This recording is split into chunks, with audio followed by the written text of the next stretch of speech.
Welcome to the True Stories of World War II podcast, where the stories are true and about World War II. I'm your host, Holden, better known on the internet as True Stories of World War II. Today I have with me Ben, better known on the internet as Milsurpaddict.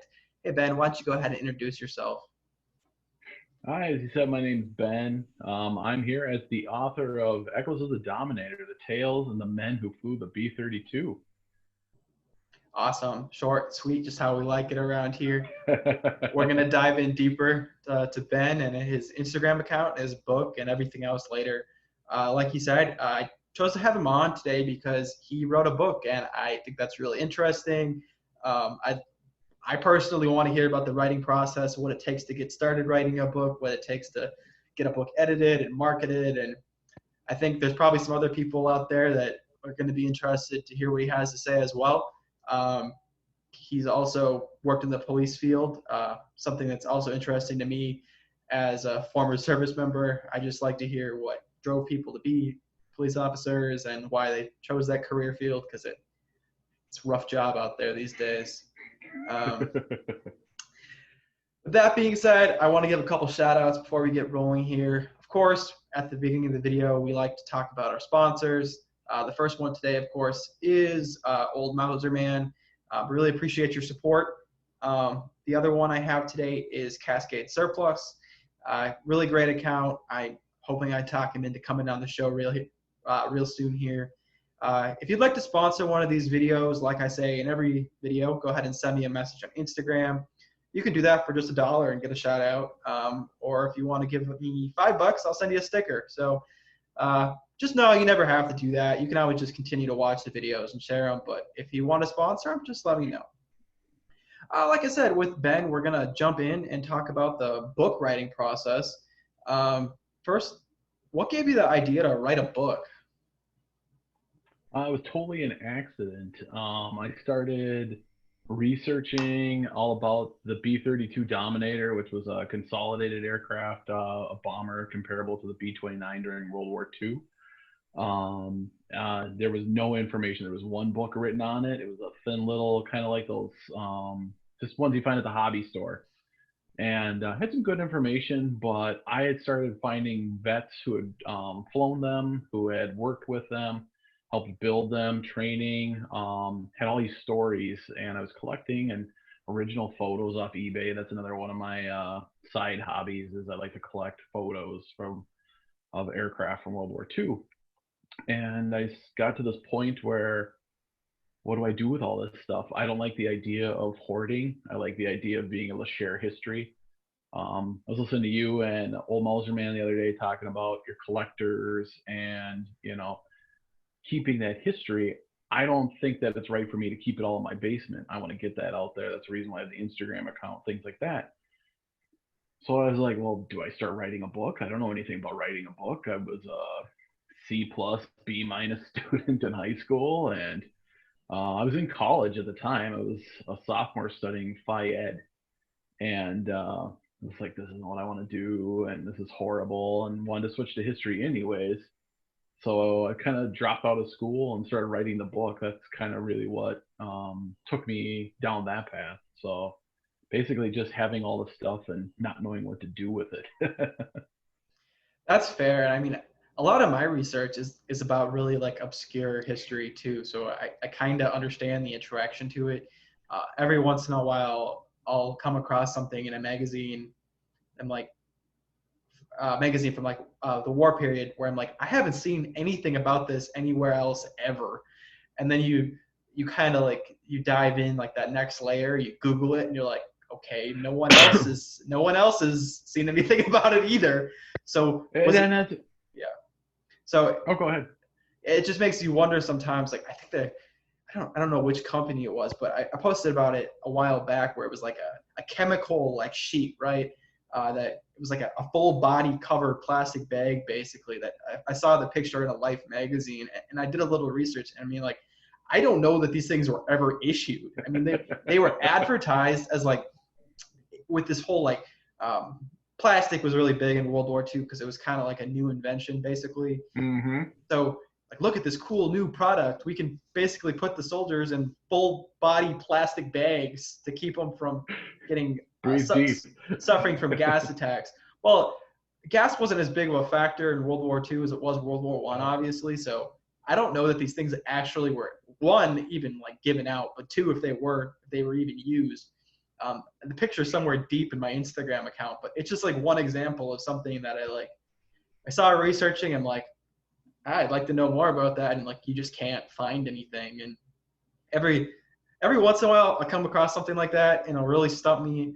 And half the time I got a couple like really serious like old timer collectors I can like hit up, like the guys that aren't even like on Instagram, and usually they're like, oh yeah, I saw one of those in '87 laying in a field, and they know exactly where they saw it too, yeah, right, and it's probably still there. But every once in a while, something like that comes up, and I'm like, there's just nothing. Like, I don't know if that One Life magazine reference is like the only reference. So, yeah, well, that's kind of how it was for me. My grandfather was a World War II vet in the Navy, and he and I kind of had a history bond growing up. And he would always buy. You remember those cheap books in the front of Barnes and Noble? You're right. Just yeah. We printed too many. Nobody's buying these things. Yeah. He'd always buy me those. And one was talking about the B-29, and just in a sentence mentioned B-32 Dominator. And I was like, what is that? And, this was early 2000s. So let's go to Yahoo, not Google, and go and look and see, what is this? And that brought me to a page called ArmyAirForces.com. And it was like a chat room full of veterans wanting to tell their stories to anybody who's willing to listen. And all I did was, hey, tell me who flew the B-32? Anybody in here? Tell me anything you know about it. And they just started dumping stories off on me. And it was just fantastic. I met the only unit commander. Only 11 of them made it into the Pacific by the war's end, but the last man to die for the United States was on board one after the Japanese had surrendered on the 18th of August. And the last Japanese fighter plane was shot down during that same mission by one of the gunners aboard one of the B-32s. And this man was on those flights, so he was able to tell me about them. And I had people who worked in the factory, the Sperry gun turret factory, who talked about they'd fought the Japanese the day before. The guns didn't work. The turrets weren't aiming right, so they bore sighted by the light of the moon to make sure the guns were aimed correctly. So the next day when they did go up and they were jumped again, they were able to fight back, because the day before they had a hard time with it because the gun sights weren't calibrated correctly. And just that kind of stuff was like so fascinating. I had to get it out and had to share it with people. Yeah, that is really interesting. And I mean, it's a good thing you collected those stories, because I imagine, most of those men are probably gone now, and along with them, those stories. Nobody would have collected that information. You probably gathered it in like the last years of their lives, and unless they kept like a really good diary or something, like that information would be gone forever, basically. It's such an obscure airframe. I hadn't even heard of it, honestly, until you mentioned that you wrote a book about it, and I kind of did some poking around. And I'm like, okay, there's still nothing else about this. All right. No, there's not one of them that survives. I've got a few relics of it, some instrument pieces. There's a slide rule called a load adjuster that you would basically figure out how much weight the plane is: bombs, oil, fuel, ammunition for the guns. I've got a pin from the first mission that they flew on, an arming pin tag, says first mission. You can check that on my page. I've got that on there. And then that's kind of about it. There's not really a whole lot. Anything I kind of find that's original to the era or the plane, I try to snatch it up as quick as I can, just because there just isn't that much out there. But yeah, the unit commander just passed away a couple of years ago. He made it to like 105 or something like that. But sharp as a tack. The guy typed every letter to me on a typewriter. Said, Yeah. You'll never be able to read my handwriting. Yeah, I don't want to make it that long. No. Guy, have you seen 80? Like, God, man. Yeah, my grandpa just passed away last summer at 92, and that looked like a long road. Yeah, my grandma passed, or my great grandma rather passed, like 2 years ago at like 95, 96. I'm like, last couple of years weren't great, Yeah. Late 80s, a heart attack, I'll take it. Yeah, it's good enough for me. I had a good run. Knock on wood, I guess. Yeah, I don't know. You always talk about that in the military. You're like, I mean, how do you really top this? like this. Right. I'm like, now I got the next 60 years to think about, like, my early 20s, right? Like, but yeah, I think it's really interesting talking about like collecting pieces of World War II airplanes, because I think it's a travesty how few World War II airplanes are still out there today. Like, it's well under 1% of the planes that were produced in World War II that are still around in any condition, like fully gutted, rolling cages, like in the warehouse, mothballed in pieces. Like, there were just so many destroyed. And I mean, like, I just saw one get crashed the other day. I can't remember where that was at, but I'm like, it was a Sea Fury, I think, down in Australia. I'm like, oh, there's one less. Like, yeah. Although we're at the point now, if they wreck some of these planes, they spend 10 years putting them back together because there's just so few left. There's so few and they're left. so valuable. Yeah. I don't know. I've written about Spitfires and P-38 Lightnings and a couple other planes over the years, and like when you do the research, you're like, okay, there's 17 left in existence. We produced like 10,000 of them. Like, I don't know. I think it's really sad, and I'm glad I've been able to see some of the survivors that have made it this far. But you just kind of think, I mean, in 1 or 2 more generations, there are going to be any left. I mean, there's going to be a couple in museums maybe, but yeah, I mean, I've talked about this before, but like as we get farther removed from events, like the stuff starts to mean less because you have less of an attachment to the people that were actually there. So in 100 years, I mean, they might not be full of World War II memorabilia. Museums are going to be filled with World War III memorabilia, right? Like, right. So, well, I mean, that's kind of an interesting point because my first airplane ride was when I was 21 years old. And it was on the B-17 that just crashed last year, 909, that the Collins Foundation owned. That was my first airplane ride. Like, my grandpa and my dad, for my birthday present, said, do you want to fly on this? And I was like, heck yeah. I mean, I grew up underneath a small municipal airport, watch these planes every day. And I'm like, I need to be on this. And so one of my favorite pictures is me sitting in the bombardier seat of the nose of 909 after I had just looked down on the St. Croix River through the Norden bomb site and, fake to drop bombs because it was just the awesomest thing I'd ever done. Yeah, that's really awesome. Yeah, I've got to. I think having those tangible pieces of history help keep that alive, though. And you hear a lot of people saying, oh, we should stop flying these old planes because there's only so many of them left. But, I mean, to a kid like me, hearing the rumble of 4 2800 engines coming overhead from miles away makes you run out of your house and go, what is that? And right? Yeah, I've had similar experiences. When I was stationed out in North Carolina at Cherry Point Air Station out there, they did a semi-annual air show, and they get all kinds of stuff out there. It was real interesting because it's frequently like the #1 air show in the whole country. Yeah, they get some interesting stuff out there, and you like get up and personal with all these World War II planes, like actually like put a hand on them, and that's always. And then there's a local museum in northern Wisconsin that has a P-38 Lightning, and you can get like up underneath it and like look into the the Bong Museum there. Yeah. Yep. Every time I'm up in the area, I'll pay the $10 or whatever just to get up close to that plane. It's worth it. I mean, it's worth it just to stand by the plane. Honestly, the rest of the museum's just like icing basically. So. Yeah, they fixed that one up in Blaine, and I actually met his wife at the unveiling of it. They had a big hurrah about it, and so I went over there. There weren't that many people, which was kind of sad, but they had done a beautiful job restoring it. And there she was taking pictures next to her portrait on the side of the plane and stuff. Yeah. And super nice lady. And if I remember correctly, she never remarried after Dick Bong died. So yeah.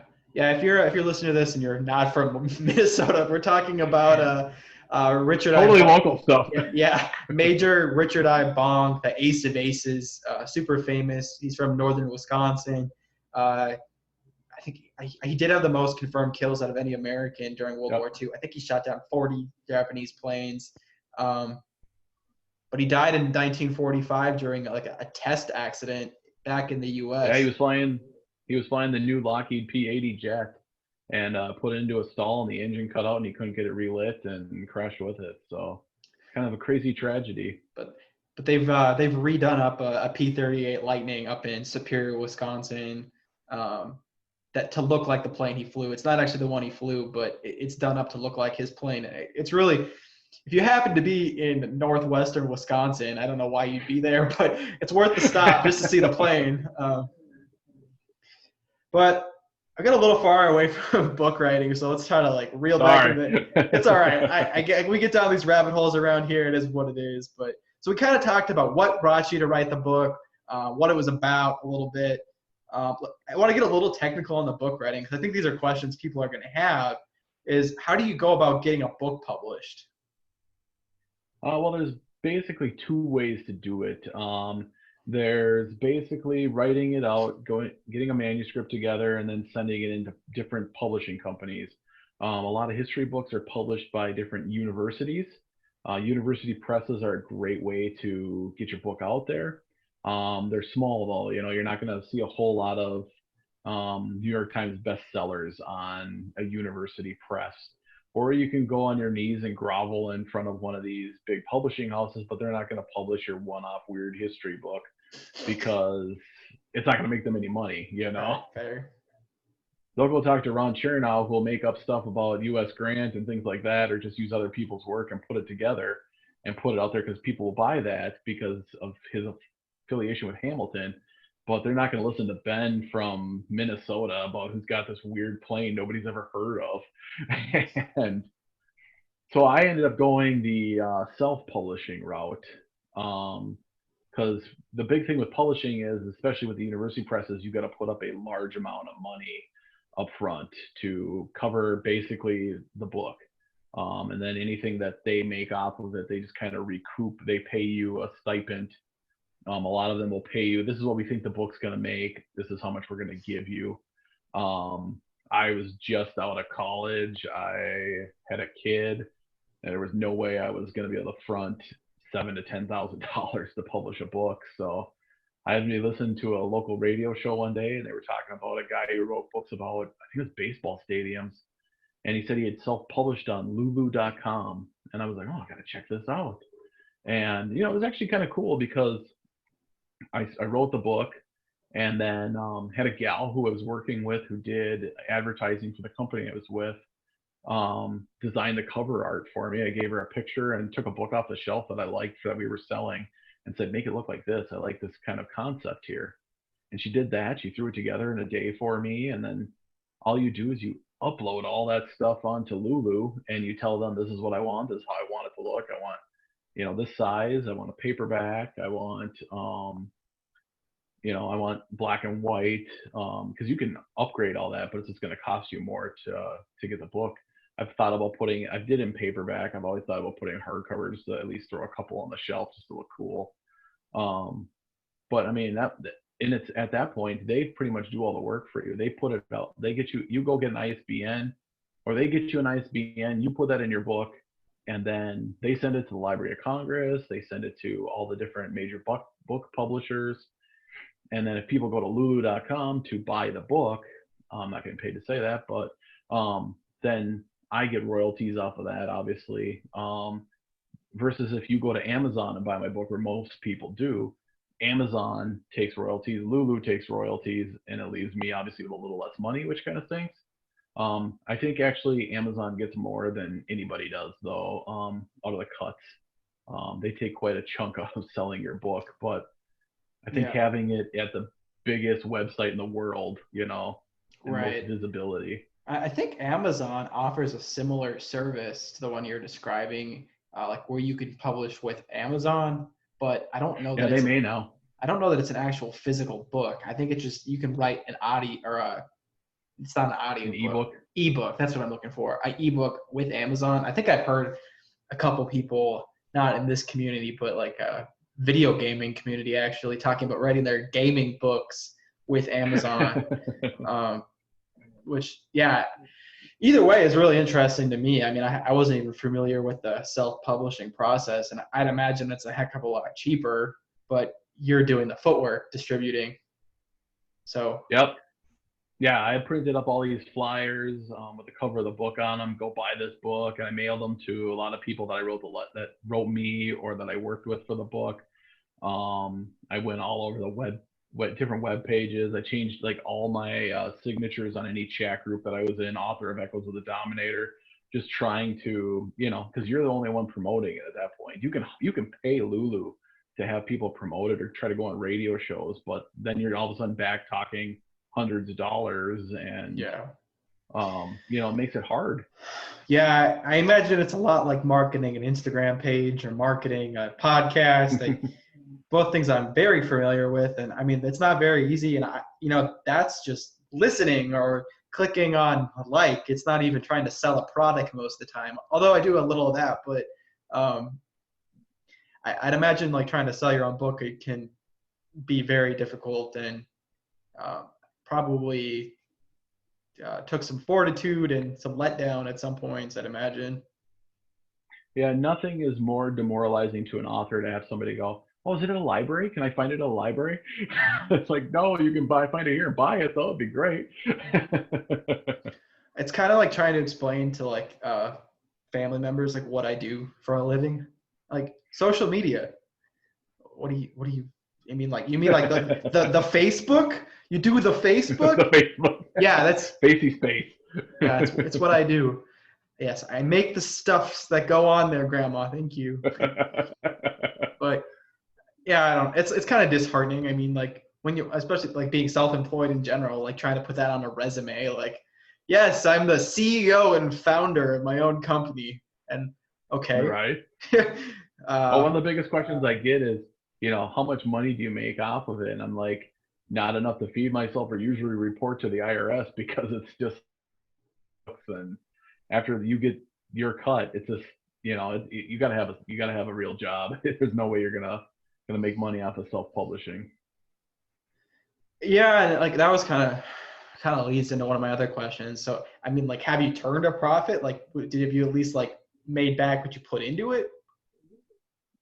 I would think probably yes. I bought a lot of the photographs, so they're original because I didn't want to use just the stock photos that the Air Force has that you can use, for free. Yeah. But I wanted those rare ones that nobody had seen before and different shots of different planes.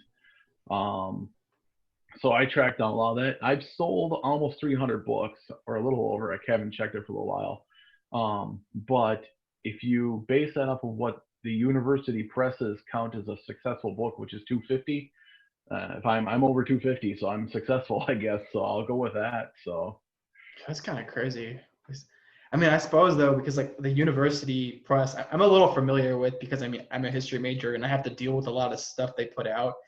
I'd imagine that they primarily are just selling to other universities to be in their libraries. So if you sell 250 books, it means you're selling it to 250 universities, which is probably quite a bit, I guess. A lot of those will send. They have it's kind of old, but they'll send flyers out. These are our books that we have published. We've got these on hand. You can buy for like a catalog kind of a thing. And sorry. But yeah, that's kind of, it's niche. You got to really be looking for something. And that's where like an Amazon comes in handy though. Like, you find out you have a topic you're interested in, you type it into Amazon, you're going to find that book, where before you were going to have to know which university press had that, or hope that some magazine you subscribe to had a flyer from them in there saying, hey, these are the books, check this book out we just published on obscure World War II airplane, or, Civil War battle that nobody's heard of. And plenty of those. Yep. So I guess the next, like the natural question is like, have you considered writing another book? Is that something that's potential in your future? I've got a few ideas rolling around. I had collected, after I finished Echoes, I decided I wanted to write one of, try to cover an interview with every plane that the U.S. used in World War II. started collecting photos, got stories, and I've got it all. I just haven't put it together. I had kids, got into careers and things like that, and Our life jobs. just got right. No, God forbid I make some money, right? So that's kind of slowed me down, but I've got a couple other ideas. I'd love to write a history on Fort Snelling from the Civil War to current day, Sure. for another Minnesota history thing there. Yeah. Fort Snelling has a lot of great history. And unfortunately, a lot of it's lost. A lot of people have no idea that there was a major fort where Minneapolis International Airport was, and they owned about a 50-mile circumference around there for the longest time too. So a lot of people don't know that there was some serious Native American development before the U.S. came in either. So. Oh yeah, big time. Yep. Yeah, it's really interesting. I mean, I live like maybe 5 miles from there, so. Okay. But yeah, I think that's really interesting. I mean, I've got some book ideas floating around too. I've always thought it'd be interesting because to write a book about being in the military, but not have anything to do with war at all. Just be like the mundane, like everyday life of like living on a military base. This is what base. It's really like. Yeah, and you're like 5 a.m. the alarm goes off. Another day, like something like that, where it's really like really satirical on the whole like military experience. Like it plays off of stuff like the really like crazy like military stories, but there's nothing to it. Like it's like being a cop, like, oh, I bet you have some crazy things that happened today. Well, I woke up, I got my squad car, drove around a little bit, had some breakfast. It was a good breakfast. Drove around some more, maybe went to a medical, maybe pulled the car over for a traffic violation, had some lunch, and yeah. It's that mundane stuff. Everybody thinks war and the important stuff, but there's all that middle stuff in between. Yeah, and it really, like in the military, I think there's like a civilian like misconception that like everybody is just running and gunning 24/7. And like, I was in the Marine Corps, so like the Marine Corps has like the largest percentage wise of people who are doing that kind of thing, but there's still a huge chunk of people who aren't like infantry. I was an administrative specialist, pretty much as far from that infantry as you can get. I mean, like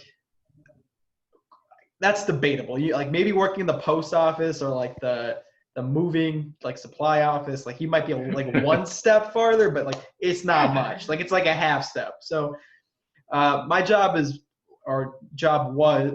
like commonly described as like an office door gunner, tactical typer,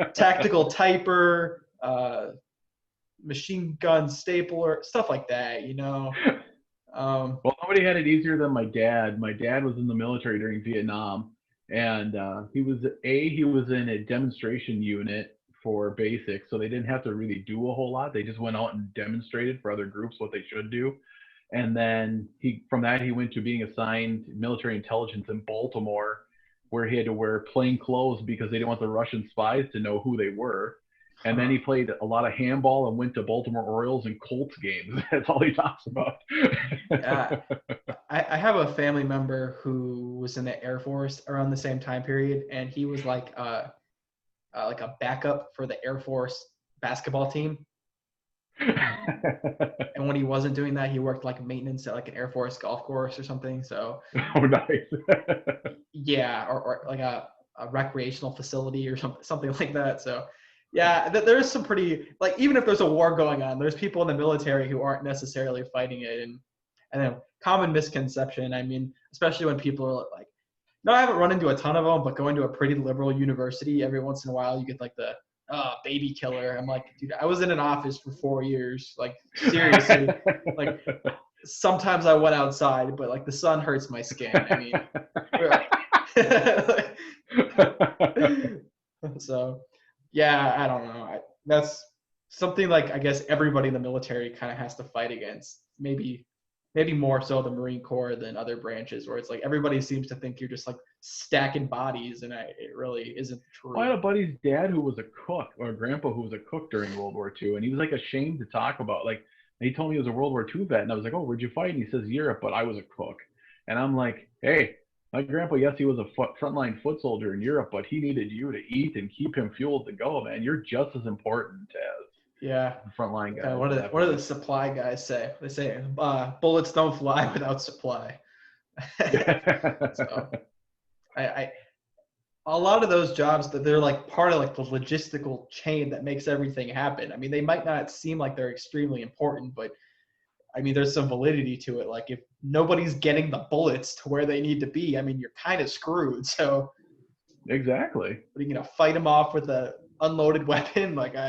So Clubs and sticks. I guess. Well, we're kind of getting into the next thing I wanted to talk about a little bit, which is you talked a little about being a police officer. Is that what you're currently doing, or? Yeah, I'm currently a cop. That's kind of all I want to really say about that, unfortunately. That's fine. You don't need It's a to get great in. job. Yeah. Yeah, I don't want to say like where I work and stuff, but it's a No. great job. I love it. It's gotten me a great perspective on life. I think you and I talked about it one day. You'd posted something about people. I can't remember what it was, but a lot of people have perceptions about cops and military, and I wanted to be in the military partly, and then I got a football scholarship, and then I had a lot of people telling me, no, don't join the military, it sucks, things like that. But I've always had this desire to serve people, Yeah. and so the military thing had passed me by in age, and I was like, well, what else can I do? And I'd always wanted to be a cop as a kid and got talked out of that.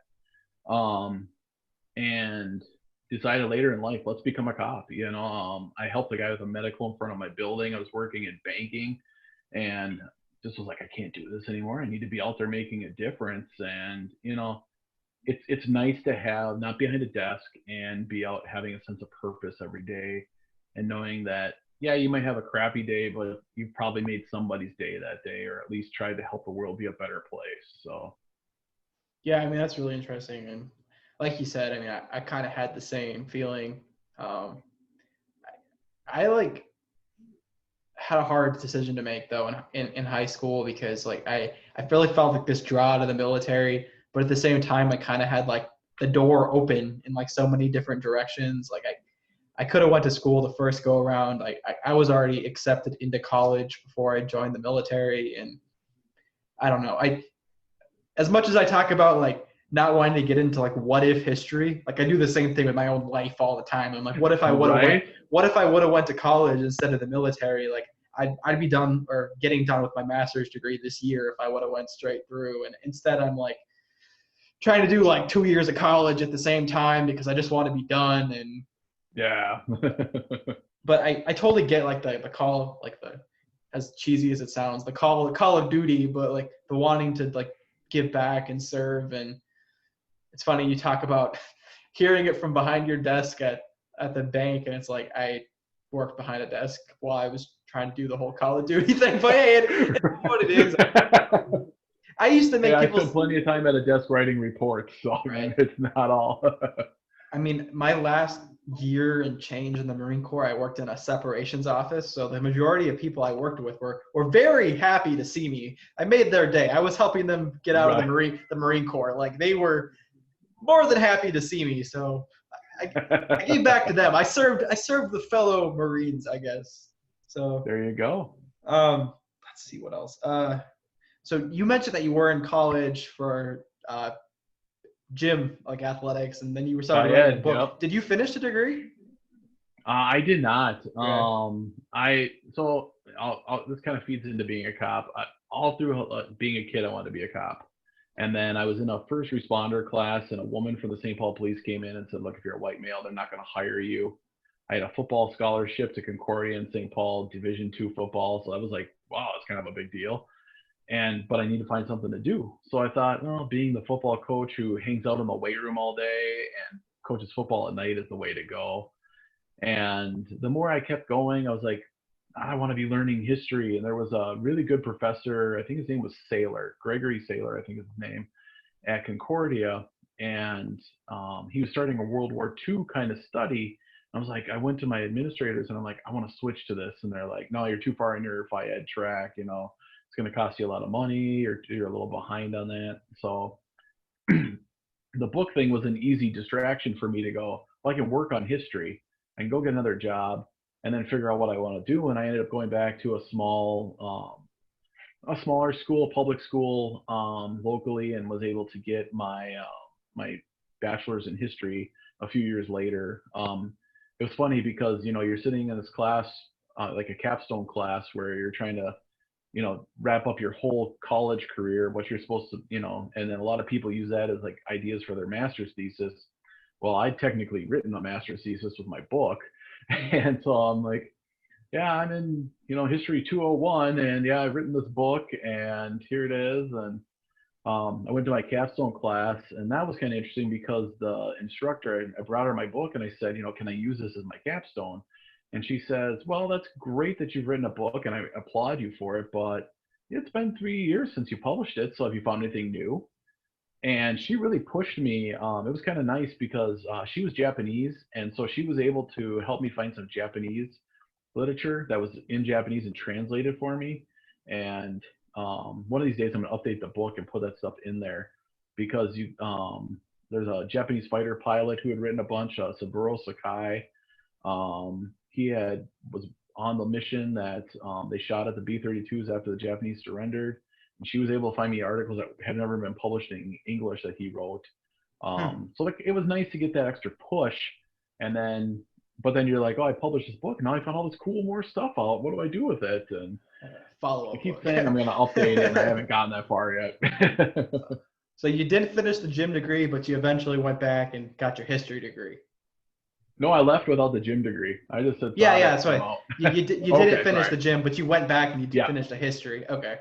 So. Yep. Yeah, and then I went back and got a law enforcement certificate after that. So way too much school. yeah, I feel that.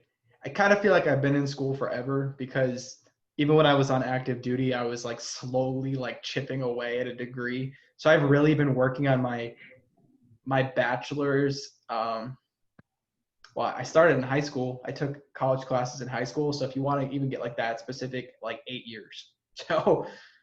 Hey, it's not about how long it takes to get there. It's getting there and, making sure you got a good product and making sure you're doing something you like. A history degree will get you, a lot of people go, oh, history, poli-sci, you're going to live in your parents' basement. And hey, they have a nice basement, so. Well, there you go, right? As long as it's nice and they got good food, why leave, right? So, but, a history degree can launch you in so many different directions, even because you've proven you know how to research, you've proven you know how to write. A lot of times they figure you've spoken to somebody about history, and a lot of people go, oh, okay, so it's an in-depth field. It's not a business degree, but there's a lot of correlations that you can use. So, right, a dead-end degree. Yeah, and you mentioned, you'd heard the podcast with Old Mauser Man, and we really got into like the different directions you can go with a history degree that aren't teaching and working. Yeah, I heard that, and I was like, oh, I can't wait to talk to them about this because that was me. I got a history degree, and I sat down with a general manager I worked with at a company. She goes, I have an English degree, and I'm a general manager of a company. So, try to figure that out. Yeah, and I know teachers that don't have like degrees in what they're teaching. It's just kind of, it's very, very like degrees are very get your foot in the door. And you almost just have to have one to do anything anymore. And I don't know.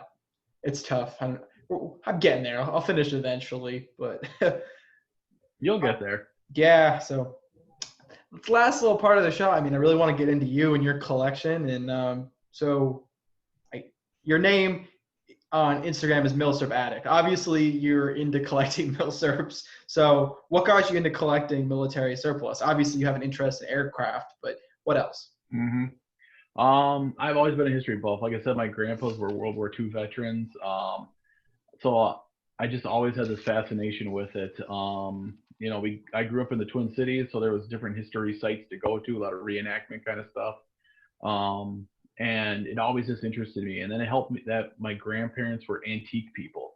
So they would take me to antique stores and I'd find stuff and be like, oh, I got to have this World War II med kit, that's complete. And what am I going to do with it? I don't know. I'm going to stick it on a shelf because it's cool. And By high school, my dad was joking around that my bedroom was a museum because I built model airplanes and hung them from the ceiling. I had different pieces of original, artifacts, military surplus.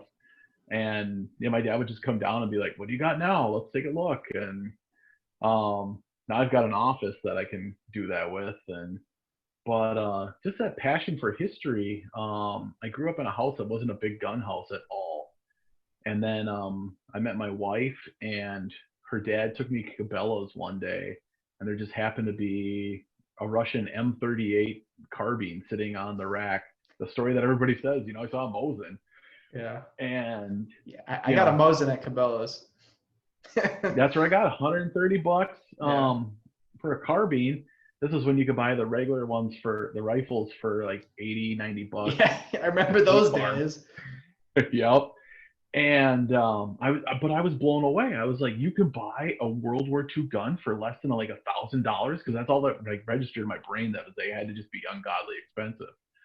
And so I bought that. I quickly found out about the CMP and got $1,000 on the way. I thought I was going to be a reenactor. I started collecting all the gear, and that just never panned out. I liked the guns and taking my buddies shooting and being like, here's a K98, shoot this. And just to see the joy on their face of that is the coolest experience of my life. And then I've always stayed within the World War II realm with my equipment. I do a little bit of Civil War history, but most of it's World War II. That's just where my passion is. So right now I'm restoring my grandfather's dress jacket, finding all the medals that people had taken off of it over the years. What else? I like getting all the accessories for this stuff because I feel the gun is just part of the story.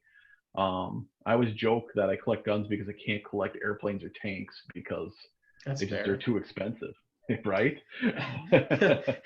Yeah, it's you can't exactly pull up a tank in your backyard unless you're that one guy on YouTube. But right. Well, the one thing I've gotten into lately is finding these Russian and Ukrainian seller, and I guess Estonia too, where they'll dig relics up from the field. I don't like grave robbing. I'm not big on that. Yeah, that's a little creepy to me sometimes.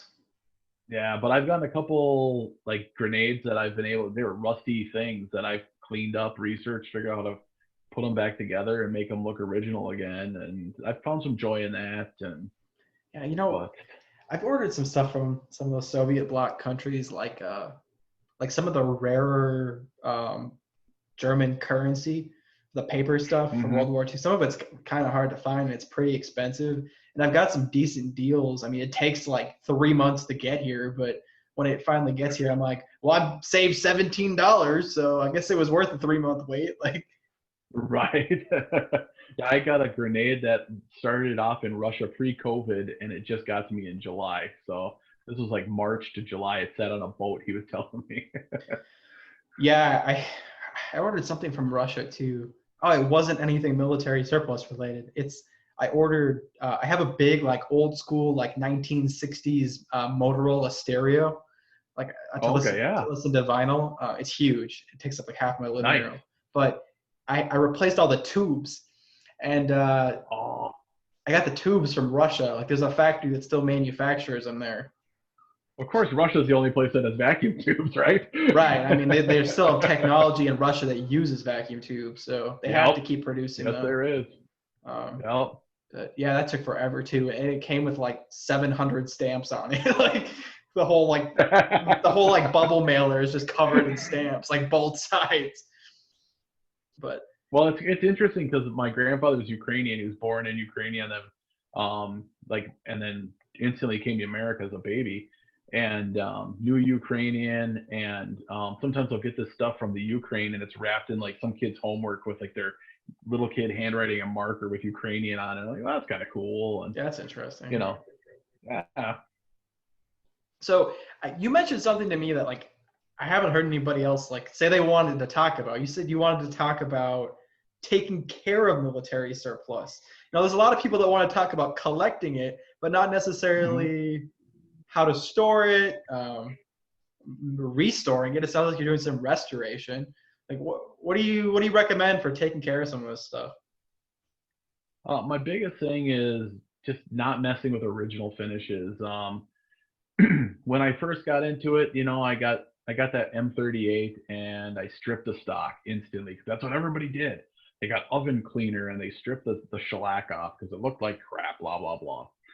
And I did that and always hated what happened to it. I was lucky enough to find it came in an M44 stock, so it wasn't the original stock to the gun. So I was able to end up finding an M38 stock that was labeled as an M44, and I got it really cheap, so that was nice. But I've left those finishes now. I got really good at replicating Russian shellac finishes. I ordered shellac flakes in and melted them down with denatured alcohol and dyed them to match, which is great because that's helped me learn other things. But I've really learned the less you really mess with something, the better off you are. A lot of people will be like, oh, just take a little steel wool, try to get this surface rust off here. And steel wool to a blued finish is just death. It's a slow death because you're wiping that finish off. Yep.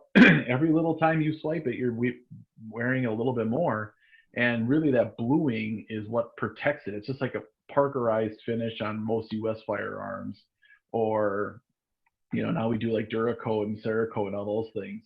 But those will wear too. So the more you kind of mess with things, I've really found you're just, oh, I just got some boiled linseed oil from Home Depot. I'm just going to slap this on this stock here because I think it's really dry. Well, most of the time, if you open up these guns, the insides are so soaked with oil and cosmoline that you slapping on a little bit more oil isn't really helping it a whole lot. I got a Jungle Carbine, a number 5 Mark 1, and I love it.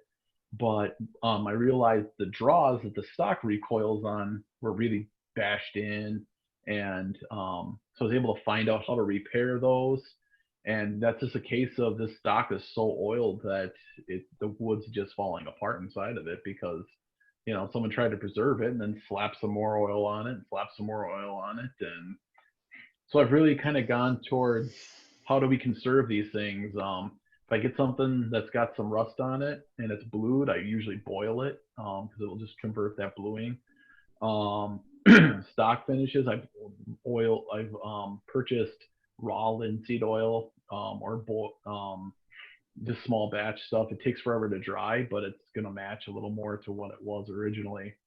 And then you do that stuff sparingly, the more kind of you just go like, I always hate when I hear, oh, I stripped this stock as soon as I got it with, oven cleaner or some kind of chemical, and then I put 32 coats of boiled linseed oil on it, and you're not helping that stock at all. You've stripped out everything that was there, and now you're replacing it with something that's not as good as what was there, really. So yeah, I'm pretty much with you 100%. I don't really mess with stuff too much unless it's like inoperable. Yep. I don't consider myself a gunsmith, so I don't feel like tearing things up and trying to reconfigure them. I find myself cleaning a lot of gunk out of stuff, but that's about it.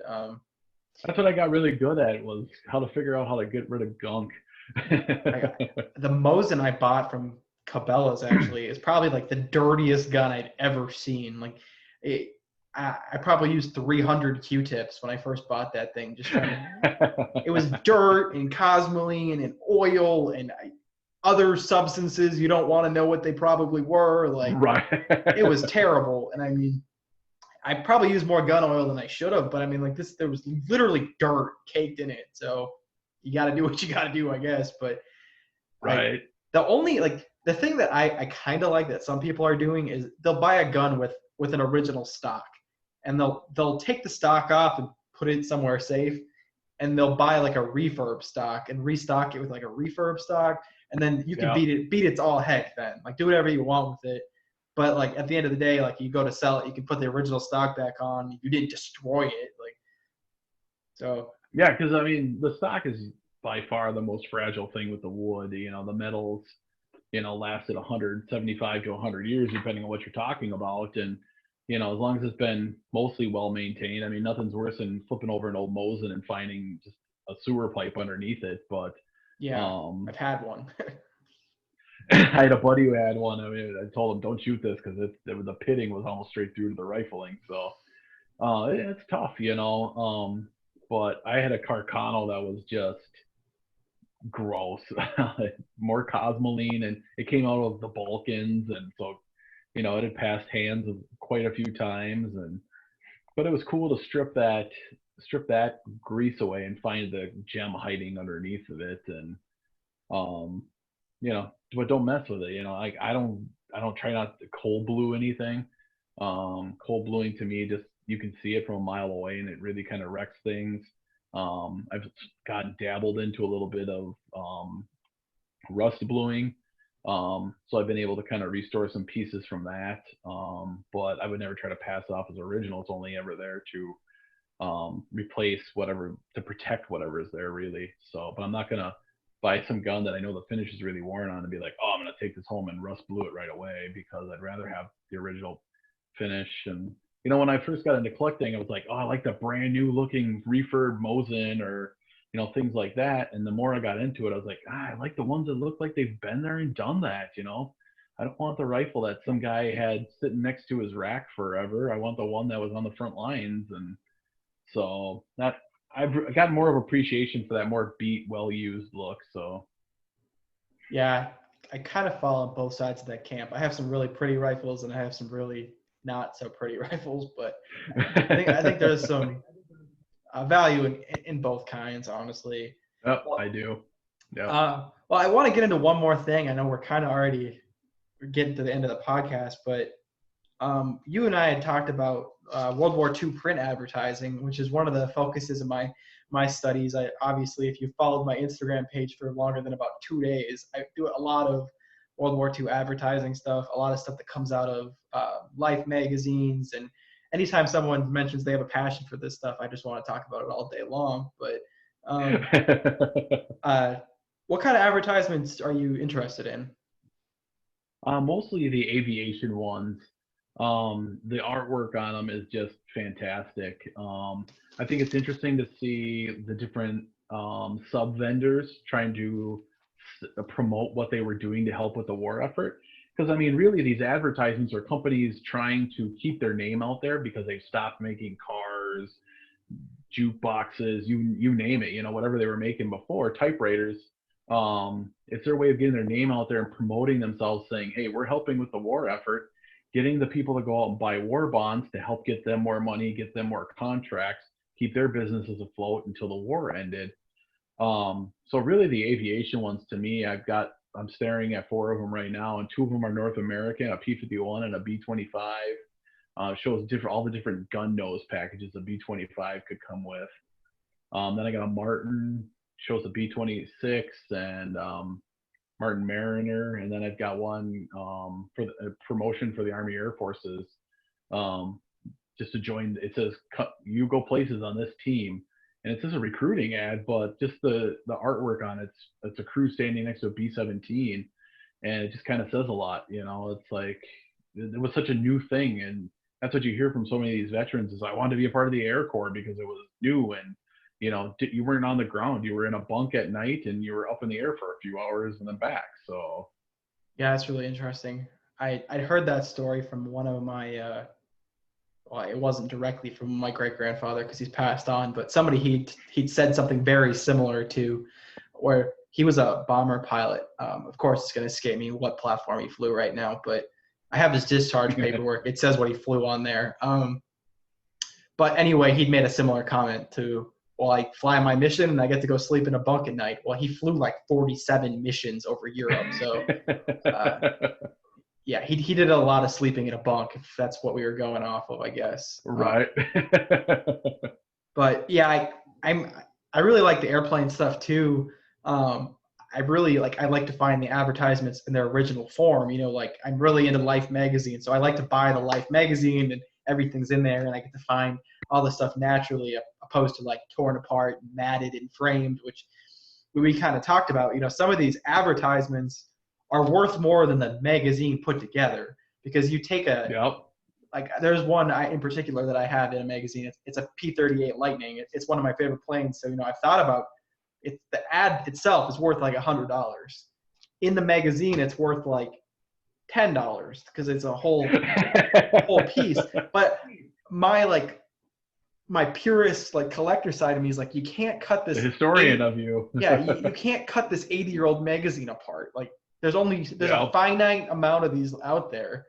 And as cool as it would be to get it framed and matted and put on the wall, like you're permanently destroying a relic, and it's kind of a tough call for me. And I haven't done it yet, obviously. So I bought a stack of World War II aviation magazines. I mean, they're straight from all throughout the war. They talk about it's airplane geek stuff. It's like this engine cylinder versus stuff that's a little too far down that rabbit hole even for me. But it's got each one has like 10 ads in it, and most of them are in color, and because the ads are what's in color in these things, and they're so striking. But the magazines have survived for 75, 70, almost 80 years. Who am I to all of a sudden decide I'm going to take all these ads out and either put them on my wall or go on eBay and try to turn them that way? I'd rather sell the magazine and take a loss, almost, as funny as it sounds, just knowing that maybe the next person will keep it together and want it together as much as I left it together and decided not to cut it apart. Yeah, I've spent a small fortune on Life magazines. I mean, if you haven't noticed, there's a couple pictures that come out of them on my page. I mean, a lot. I probably have. But that's what scanners are good for, right? Yeah, exactly. You scan that image instead of cutting it out, and you put it on your page, and you promote it that way. Anything you've seen on my page that came out of a Life magazine is out of an intact magazine. So if it ever seems kind of funky, like it's not 100% straight, it's because like I'm either photocopying an entire magazine or taking a picture on my phone. So either way, it's like it's not a perfect science, but just respect that if it's a little off, it's because I'm not cutting up like a 80-year-old magazine. So yeah, I thought about there's a couple in there that I really like. I thought about scanning them and printing them, but that seems kind of funny just to print something you already have on a piece of paper. But yeah, it's intact in that magazine, so I don't. It's not my place to cut it out. Yeah, it's not my place to cut a stock on a gun, like exactly. Yeah. Yeah, it's really tough for me. I mean, unless you're preserving something, I feel like you get a little bit of leeway if you're trying to make sure something doesn't get worse. Like I've dealt with like real uniforms before, right? You got the knee ripped out of a real uniform. Okay, maybe you could go ahead and patch it so it doesn't tear the whole leg off or something. But because I've seen that happen. I've seen the tear, like a 2-inch tear, wrap around the entire leg, and all of a sudden, 80-year-old pair of pants that you can't replace is trashed. So yeah, I don't. That's why a lot of gear like is really sparse now, was because reenactors used to wear the real stuff. They destroyed. Well, that's when I was going to get into it. I collected all original field gear because that's what they wore, and it was just that shift into people starting to buy the real good reproductions because the reproductions up to that point were junk. And now I was at a point where I couldn't even imagine running around in a whole real kit, because it'd just be like, if something happens to this, that piece of history is lost. Yeah. I don't know how much money, because it's original piece. It's not some. Oh yeah, it's Chinese made or. Money. Yeah. I've got a couple display cases, things like that. I've all got desiccant packages in them. I got mothballs, things like that, to try to keep stuff safe, because it's just like the gun safe. I've got different desiccant packs and goldenrod in there to try to keep the moisture down. I go through every year and wipe everything down with oil on the metal, and it's my job to preserve these for the next person who gets them. I just feel like I'm a keeper of the time. Some kid will come along who's interested in these, and it'll be his turn to hopefully take care of them and pass them along. Yeah, and I think that's really fair. I feel like that sometimes too, where it's just like, I don't really own some of this stuff. It's more like you're just possessing it for the time being. Like, especially I feel that with like the Japanese Arasakos. Like, I'm like, how many people have owned these in 80 years? Like, I mean, you're the curator at that point. Yeah, and it's interesting. Things come and things go, and what do you don't take any of it with you? When you die. I mean, no, you don't. You can't dig a hole big enough to put all my milsurps in. So. Well, I struggle with the B-32 stuff I have, because the Air Force scrapped the last one in 1949. They'd saved it for the museum, and that and a couple other planes got scrapped by accident. And I told the Air Force Museum, look, I've got this tag from the first bombing mission, and they've mentioned a couple times, well, we'd like to have that if you wouldn't mind borrowing it to us for long term or even Yeah. donating it. But it's like, you couldn't take care of the airplanes. Do I really want you to have this? Well, I had recently, I don't know if it was. They do a good job now, not the bad. Yeah. I don't know if it was. I think it might have been Black Sheep. We were having this conversation where you could donate it to the museum or you could loan it to them, but it might never see the light of day again. So, and that's where I struggle with public and private collections, because it's exactly right. You go into a museum's archive or storage room, most museums have a warehouse where they store stuff, and that stuff may sit there forever. Luckily, with the internet, they've done more like YouTube videos or like, hey, let's showcase this weird thing that we have hiding in the back. But they forget half that stuff, or they category, it's just in a catalog to them. Yeah, I forget half the stuff that I own. Can you imagine having a couple million pieces in a warehouse? Right. Well, one of the things I'm working on right now is a website for the B-32 Dominator, www.b32dominator.com. And it's not up yet, but it's going to be up soon. My goal is to have an online museum.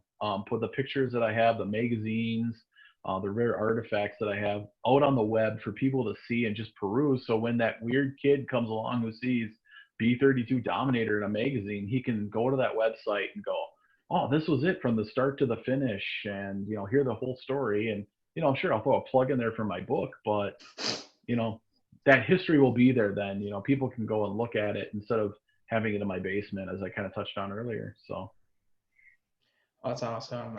It's a really good place to end, because that's the next question I was going to ask you. Where can we find you? Obviously on Instagram. Where can we find you on Instagram? And obviously you got a website coming out that's not quite up yet, but anywhere else? That's kind of about it for now. The rest of my stuff's kind of locked down and private, so I don't have a Facebook that's kind of public. So Milsurpaddict is my big outlet right now where I get stuff out. Like I talked about, it's my job to share this stuff while I've got it. So whether it's an ammo can or a gun or part of an airplane, I'm going to put it out there and tell a little story about it. Then hopefully when the website comes along, I'll probably promote that. People would get tired of it on Instagram, but I don't care. It's my Instagram, so. Oh God, people are tired of me too, so don't worry about it. Well, that's awesome. It's the part of the video that everybody loves, where I get to do all my businessy stuff. First of all, I'd like to thank anybody who's listening. If you've listened an hour into these videos, a thumbs up to you. I listen to all of these like 2 or 3 times through. I get to hear myself talk all day long. So I just want to thank anybody who made it this far. Thanks for supporting us. Thanks for liking and subscribing and sharing and liking content on Instagram, and just generally being along for the ride. Gosh, I've been dealing with Instagram and their policies and stuff for the last couple of weeks. It's just good to have people on your side. Speaking of my side, if you're interested in sponsoring one of these videos, go ahead and send me a message on Instagram. Like I said, you can get in at $1 or $5 and we'll send you a sticker. If you want to send me more money than that, that's great too. We'll work something else out. I'm a pretty easygoing guy. We'll figure something out. But like I always say, you never have to send me any money. You don't have to sponsor these videos. It'd be great if you did, but you don't have to. Just keep supporting us in other ways. Share the videos. It really helps. Give us a thumbs up. People have been thumbs downing these. I don't appreciate that, but I don't like it. Like, share, and subscribe. Like, share, and subscribe. Turn on the bell to receive notifications when I upload one of these new podcasts. I feel like they start to get buried after a while, but other than that, I want to plug our upcoming podcasts. I have Vince Gunroom coming on. I want to say I'm going to shoot with him on Friday, so it'll be a couple days after that probably. We're going to talk about what it's like owning guns in Belgium and owning weapons in Europe, period, and how different it is in the U.S. and how much more goes into it. It should be really interesting. I've heard him talk before. English is his third language, so we're gonna work together. He's already said that. I mean, he's more than willing, but there might be some stuff lost in translation. But that's all right. He's a great dude. I can't wait to hear him talk. Hopefully, he won't be too tipsy. It's kind of his thing though, so we'll see. Surplus and stuff, I'm really hoping to get him into during like in the next week here. He and I are going to talk about working in a gun shop and all the fun that goes into that, crazy customers and weird stories, and use your imagination. Gun shop employees put up with some whack jobs. But he's also got a passion for coins. So do I. We're going to talk about that. And then the last person they have on the schedule right now, somebody I just met, in the mood for real history on Instagram. He's not actually from our little community. I know that's weird. I'm talking to somebody who's not in the Milsurp community, but he's a history teacher in Alabama, and we're going to learn about what it's like teaching history in America right now, what it's like teaching during a global pandemic, and also what it's like teaching real history. He seems to have a real passion for getting the real truth out there. And if you've listened to me for any amount of time, you know I have a passion for accurate history that doesn't have like some kind of crazy spin on it, just real facts. And he seems to too, so we're going to talk about that. Like I said in the last video, I'm working on the scheduling people for the following week. I don't want to get too far ahead of myself. I don't want to have 12 people lined up for podcasts, but we should have more idea who's coming up in the following videos here. So we will see you real soon. Do you have any closing remarks? I just want to say thank you for having me. And, you know, every time somebody likes something, and I'm not looking for the gratification, but, you know, I always appreciate that somebody else appreciates what I like. So I always appreciate the comments, and, you know, anytime you like something, I appreciate it just because it keeps me going. So as long as somebody likes it, I'll keep going. But like I said, Holden, thanks for having me, and thanks for letting me blab for the last hour. Hey, it's been great talking to you, Ben. And hey, go check out his book. Maybe he'll get a couple. Yeah, go check out Echoes of the Dominator. You'll like it. You know what? Pictures. I'm gonna stick a link to his book on Amazon. Thank you. Underneath here, so you get to check that out. All right. Until next time, have a good day, and like my post on Instagram.